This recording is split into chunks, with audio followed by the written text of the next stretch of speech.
Hello friends, welcome back to my channel PG nursing centre. I am Priyamvada Gauri. इस चैनल पर आपको नर्सिंग से रिलेटेड सारी जानकारी मिलेगी। Don't forget like and subscribe. Friends, आज हम पढ़ेंगे फ्रैक्चर। इसके बारे में हम समझेंगे कि फ्रैक्चर क्या होता है और इसके टाइप्स क्या हैं और क्या क्या इसके साइन एंड सिम्टम्स होते हैं। तो ये हम सब आज डिस्कस करेंगे। और फ्रेंड्स, फ्रैक्चर हमारा फंडामेंटल ऑफ नर्सिंग के अंदर आता है और ये हमारी एक डिजीज़ कंडीशन भी होती है। तो फ्रेंड्स, चलिए स्टार्ट करते हैं। फ्रैक्चर मेनली फर्स्ट एड के अंदर पढ़ते हैं, ठीक है। ये फर्स्ट एड के अंदर ही पढ़ा जाता है। तो अब चलिए स्टार्ट करते हैं। अब fracture is a break in the continuation of a bone. हम फ्रैक्चर क्या है? Is a break in the continuation of bone, मतलब कि जो हमारी एक बोन होती है, जो एक ऐसे कंटिन्यू बोन होती है, उसके बीच में अगर कोई ब्रेक हो जाता है या वो टूट जाती है, उसको हम फ्रैक्चर बोलते हैं, ठीक है।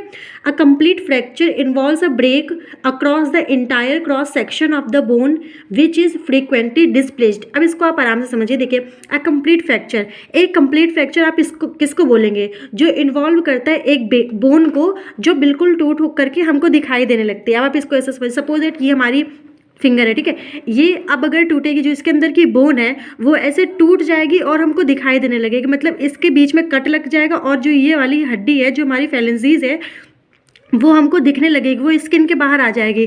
तो उसको बोलेंगे हम एक कंप्लीट फ्रैक्चर है, ठीक है। और वो अपना जहाँ जो उसकी लोकेशन, वहाँ से वो डिस्प्लेस्ड हो जाएगी। आप मेरी बात को समझ रहे होंगे कि जो कंप्लीट फ्रैक्चर हम किसको बोलेंगे? जब जो हमारी जो बोन है वो अपनी जो उसकी साइट है, जो उसकी लोकेशन है, वो वहाँ से डिस्प्लेस्ड हो जाएगी और हमको दिखाई देने लगेगी, मतलब कि स्किन के बाहर आ जाएगी। उसको बोलते हैं कंप्लीट फ्रैक्चर। और है इनकम्प्लीट फ्रैक्चर। अब इनकम्प्लीट फ्रैक्चर के अंदर क्या होता है? The break occurs only through a part of the cross section of the bone which is usually अनडिस्प्लेस्ड।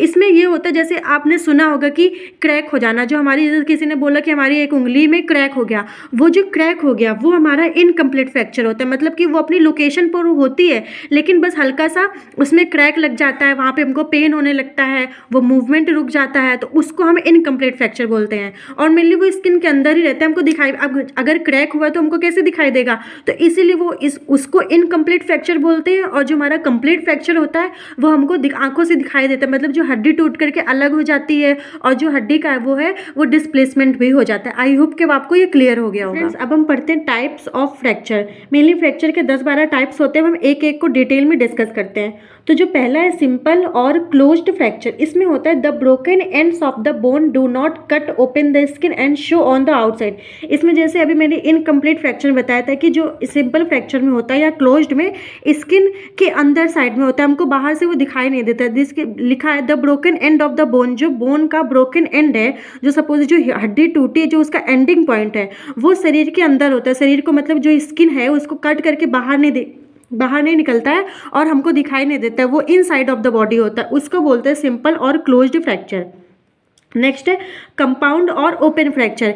It extend through the skin and mucous membrane. ये जो कंपाउंड फ्रैक्चर होता है, ये मेनली जो हमारी म्यूकस मेम्ब्रेन होती है और जो स्किन होता है उसको चीड़ फाड़ करके हमको दिखाई देने लगता है, कि मतलब बाहर साइड में आ जाता है, ठीक है, हड्डी टूट करके। तो उसको बोलते हैं कंपाउंड और ओपन फ्रैक्चर।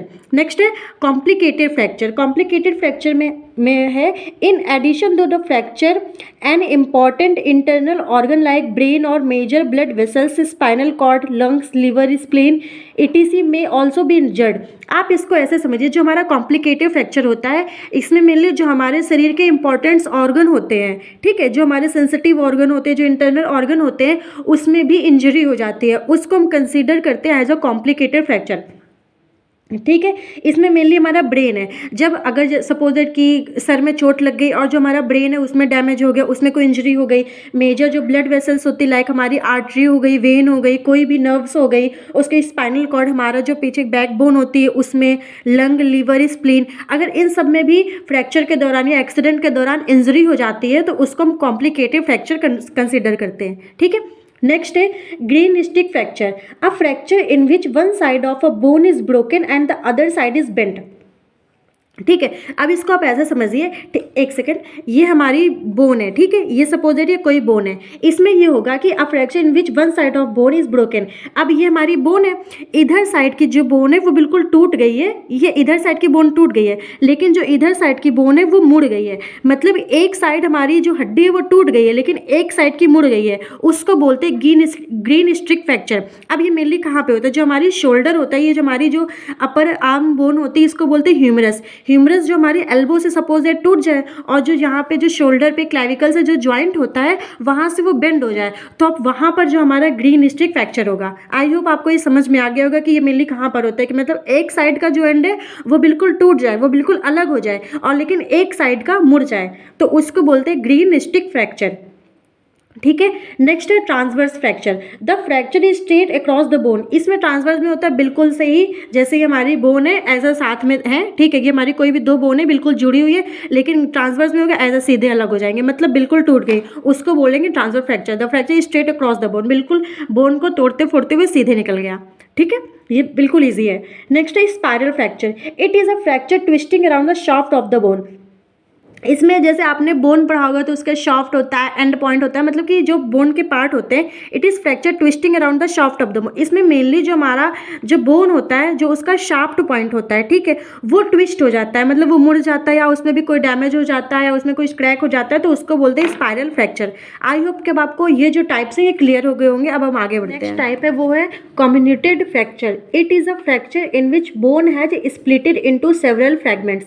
इसका मतलब ये है, इसमें ये होता है कि जो फ्रैक्चर होता है, मतलब जो हमारी बोन होती है वो छोटे छोटे पार्ट्स में टूट जाती है। जैसे आपने ऐसा सुना होगा कि यार उसका एक्सीडेंट हुआ था और उसकी बिल्कुल हड्डियां चकनाचूर हो गई थी, तो वो जो चकनाचूर होता है ना, वही हमारी कम्युनिटेड फ्रैक्चर है। मतलब कि जो बोन है वो बिल्कुल छोटे छोटे पार्ट्स में डिवाइड हो जाती है, बिल्कुल छोटे छोटे पार्ट्स में ब्रेक डाउन हो जाती है, उसको बोलते हैं कम्युनिटेड फ्रैक्चर।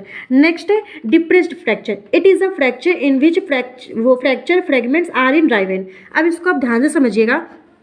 जो डिप्रेस्ड होता है, इसमें जैसे हमारा सपोजेट कोई भी एक इंडिविजुअल है, उसका ये स्कल है, ठीक है, ये स्कल की सारी बोन है यहाँ पर, तो उसका एक्सीडेंट हुआ, ये सब ब्रेक डाउन हो गई, और इसमें से ये बोन बाहर चली गई, मतलब कहीं बाहर, शरीर के बाहर चली गई, तो अब ये जगह खाली हो गई। अब यहाँ पे हमको इन्फेक्शन भी हो सकता है, कुछ भी हो सकता है, तो मेनली स्कल में ही होता है, मतलब कि हमारी जो सर की हड्डी होती है वहीं पे होता है, कि डिप्रेस्ड में होता है कि जो उसके छोटे छोटे पार्ट्स अभी चकनाचूर हुए थे, उसमें से कोई पार्ट उसका बाहर हो जाए, मतलब कि वो जगह खाली हो जाए और वहाँ पे इन्फेक्शन हो जाए, कोई भी बीमारी हो जाए, उसको बोलते हैं डिप्रेस्ड फ्रैक्चर।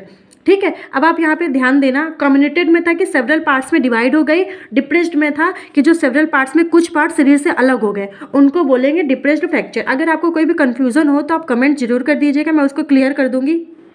ठीक है, नेक्स्ट है कॉम्प्रेशन फ्रैक्चर। इसमें in this the fracture bone is compressed by another bone. इसमें कंप्रेशन में होता है कि एक बोन है, दूसरी बोन है, ठीक है, अब जैसे ये टूटी, इसके ऊपर ये और ओवरलैप हो गई, मतलब एक जो बोन होती है उसको दूसरी बोन दबा देती है, तो जो उससे फ्रैक्चर होता है उसको कंप्रेशन फ्रैक्चर कर देते हैं। कंप्रेशन का मतलब होता है मेनली कंप्रेस करना, दबाना, तो एक बोन के द्वारा दूसरी बोन को दबाया जाने को हम लोग कंप्रेशन फ्रैक्चर बोलते हैं। ठीक है, ये मेनली कहाँ पे होता है, सीन इन वर्टिब्रल फ्रैक्चर। अब देखिए, जो हमारे बैक बोन होती है, जो स्पाइरल कॉर्ड होती है, वहाँ पे हमारे बहुत सारे वो वर्टिब्रल कॉलम होते हैं। अब वहाँ पे इतने छोटे छोटे से होते हैं। अब आप बताइए, अगर एक ऐसे नीचे साइड में है, उसका ऊपर से आकर के उस पर ओवरलैप हो गई, तो वो तो कंप्रेस हो ही जाएगा। तो मेनली हम कहाँ पे देखा जाता है, हमारे वर्टिब्रल फ्रैक्चर में देखा जाता है। ठीक है, तो कंप्रेशन में क्या है, दबाना, मतलब एक बोन को दूसरे बोन से दबा देना, और जो वहाँ पे जो फ्रैक्चर होता है उसको कंप्रेशन फ्रैक्चर बोलते हैं।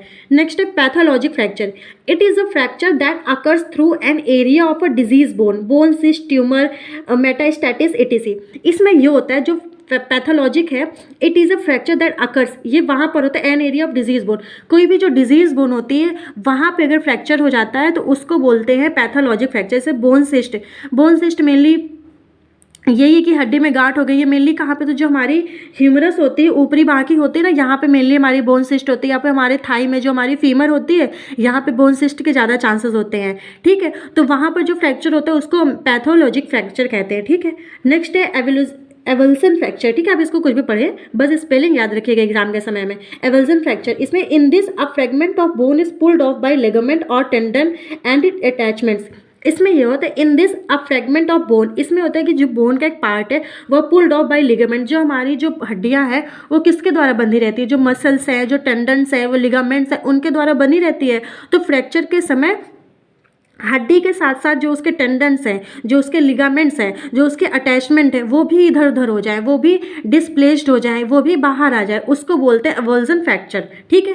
नेक्स्ट है epiphyseal fracture. In this separation of the epiphysis from the rest of the body is rest of the bone, sorry, epiphyseal में होता है कि इसमें जो हमारी एपिफाइजिस होती है वो बोन से अलग हो जाती है। Separation of एपिफाइजिस of the rest of the bone, जो हमारा बोन से एपिफाइजिस जो होती है वो अलग हो जाती है, तो वहाँ पे जो फ्रैक्चर होता है उसको एपिफिजियल फ्रैक्चर कहते हैं।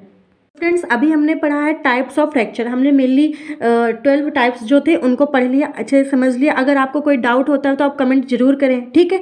आपको अच्छे से समझ में आना चाहिए, बस सिंपल लैंग्वेज में मैंने बहुत शॉर्ट में ये लिखा हुआ है ताकि आपको अच्छे से समझ में आए और कोई कन्फ्यूजन ना हो। अब फ्रैक्चर इज डायग्नोस्ड बाय, मतलब कौन कौन से साइन एंड सिम्टम्स होते हैं जिससे हमको पता चलेगा फ्रैक्चर या फ्रैक्चर के क्या क्या साइन एंड सिम्टम्स होते हैं। तो पहला है पेन एट और near the site of fracture, मतलब कि जहाँ पे फ्रैक्चर हुआ है वहाँ पे हमको दर्द होगा। ये तो कॉमन सी बात है, जहाँ पे शरीर में अगर टूटेगा फूटेगा तो वहाँ पे तो दर्द होगा ही। नेक्स्ट है tenderness on palpation of the site of fracture, जो हमारा फ्रैक्चर है वहाँ पे जब हम पाल्पेट करेंगे वहाँ पे टेंडरनेस होगी, ठीक है। मतलब पाल्पेट करने का मतलब कि वहाँ पे जैसे हम फिंगर्स ऐसे ऐसे पाल्पेट करेंगे तो वहाँ पे स्वेलिंग होगी, इन्फ्लामेशन होगा, तो ये सब हमारी साइट ऑफ फ्रैक्चर की जगह होगा। नेक्स्ट है swelling at the site of fracture, मतलब जहाँ पे हमारा फ्रैक्चर वहाँ पे सूजन आ जाएगी। डिफॉर्मिटी, मतलब कि वहाँ पे जो डिप्लेसमेंट हो जाएगा, मतलब कि जो लोकेशन होगी वहाँ से वो अलग शिफ्ट हो जाएगा, डिफॉर्मिटी हो जाएगी। Crepitus on palpation of the site of fracture, इसमें मेनली जब हम पाल्पेट करेंगे तो वहाँ से चरचराहट की आवाज़ सुनाई देगी, तो हम ऐसे समझ जाएंगे कि यहाँ पे मतलब ये इसके साइन एंड सिम्टम्स है फ्रैक्चर के, ठीक है। Next abnormal mobility at the site of fracture, मतलब कि जो मूवमेंट है वो एबनॉर्मल हो जाएगा, मतलब नॉर्मल मूवमेंट नहीं होगी, या तो मूवमेंट करने में दर्द होगा या तो जो मूवमेंट होगा वो एबनॉर्मल होगा। जैसे हमारा हाथ है ऐसे तो वो अभी ऐसे घूमता है, लेकिन फ्रैक्चर के समय ऐसे घूमने लगा, मतलब उसका एबनॉर्मल मूवमेंट हो जाएगा, ठीक है, और हमको पेन भी होगा। फिर लॉस ऑफ फंक्शन, जो भी बोन का फंक्शन है वो लॉस हो जाएगा, मतलब कि चला जाएगा। अगर वहाँ पे दर्द होगा तो हम अच्छे से परफॉर्म ही नहीं कर पाएंगे फंक्शन को। शॉक इन सीवियर फ्रैक्चर, और जो ब्लड लॉस होगा वो भी ज़्यादा होगा। और सीवियर फ्रैक्चर मतलब अगर बहुत ज़्यादा सीरियस फ्रैक्चर है, बहुत ही ज़्यादा चोट आई है, ज़्यादा ब्रेकेज हुआ है बोन में, तो वहाँ पे बहुत ज़्यादा ब्लीडिंग होगी, बहुत ज़्यादा प्रॉब्लम्स होंगी। तो यही मेनली साइन एंड सिम्टम्स है फ्रैक्चर के। अब हम पढ़ते हैं first aid measures for any fracture, ठीक है। तो फर्स्टली जब हम किसी भी फ्रैक्चर पेशेंट को देखेंगे तो सबसे पहले उसको रीअश्योर करेंगे, मतलब उसको पेशेंट को पहचानेंगे, उसको सही पोजीशन देंगे, उसको एसेस करेंगे, उसकी कंडीशन को समझेंगे। फिर नेक्स्ट है कंट्रोल हैमरेज, जो उसकी ब्लीडिंग हो रही होगी उसको कंट्रोल करेंगे, मतलब उसको कम करने की कोशिश करेंगे। Any wound with sterile dressing, मतलब जो फ्रैक्चर की साइट है, जो घाव है, उसको किसी साफ कपड़े से हम उसको कवर करेंगे। अगर वहाँ पे बैंडेज वगैरह वो अवेलेबल है तो बैंडेज से करेंगे, नहीं तो अगर कोई साफ कपड़ा है उससे उस घाव को कवर कर देंगे। नेक्स्ट है immobilize the injured part immediately so that no movement is possible, सबसे पहले जो इंजर्ड पार्ट है उसको इमोबिलाइज करेंगे, मतलब उसको एक जगह स्टेबल कर देंगे, उसका बार बार मूवमेंट नहीं करना है, वरना इससे पेन बढ़ेगा और पेशेंट को दिक्कत भी होगी और ब्लीडिंग भी होगी। इससे बेटर है कि जो साइट है, जो फ्रैक्चर का सपोजर हाथ या पैर है, उसको एक जगह स्टेबल रख देंगे और वहाँ पे कोई भी मूवमेंट ना हो, ऐसा हम वहाँ पे एटमॉस्फेयर क्रिएट करेंगे, ठीक है। नेक्स्ट है do not apply bandage over the area of fracture, मतलब कि जो एरिया है फ्रैक्चर का, फ्रैक्चर के ऊपर जस्ट हम कोई भी बैंडेज नहीं यूज़ करेंगे, मतलब उसके सराउंडिंग में कर सकते हैं ब्लीडिंग को रोकने के लिए, लेकिन बिल्कुल घाव के ऊपर कभी भी पट्टी नहीं करेंगे, ठीक है, वरना इससे इन्फेक्शन के चांसेस बढ़ते हैं, ठीक है। मतलब कि वुंड को कवर करेंगे, लेकिन जो फ्रैक्चर की साइट है हड्डी के ऊपर कोई भी हम कुछ नहीं करेंगे, घाव को कवर करेंगे। आप यहाँ पे ध्यान दीजिएगा यहाँ पे, क्योंकि थर्ड पॉइंट है कवर इन वुंड, मतलब घाव को कवर करेंगे साफ कपड़े से, लेकिन कभी भी फ्रैक्चर साइट को कवर नहीं करेंगे, वरना इससे इन्फेक्शन के चांसेस बढ़ते हैं। नेक्स्ट है do not give the patient anything orally transfer to a hospital, मतलब अपने आप से पेशेंट को भी कोई दवा या पेन किलर कुछ नहीं देना है, सीधे सबसे पहले उसकी कंडीशन को एसेस करना है, जो भी आप फर्स्ट एड हेल्प उसको कर सकते हैं वो सब करके सबसे पहले उसको हॉस्पिटल भेजना है, एम्बुलेंस को कॉल करना है और उसको हॉस्पिटल भेजना है। तो फ्रेंड्स, अभी हमने फ्रैक्चर को अच्छे से समझा, इसमें हमने इसका इंट्रोडक्शन, टाइप्स और साइन एंड सिम्टम्स एंड जो हम फर्स्ट एड के समय जो फर्स्ट केयर देते हैं वो अभी हमने अच्छे से समझा। अगर अभी आपको कोई डाउट होता है तो आप कमेंट जरूर करें, वीडियो पसंद आया हो तो वीडियो लाइक करें, चैनल को सब्सक्राइब करें। Thank you so much for watching.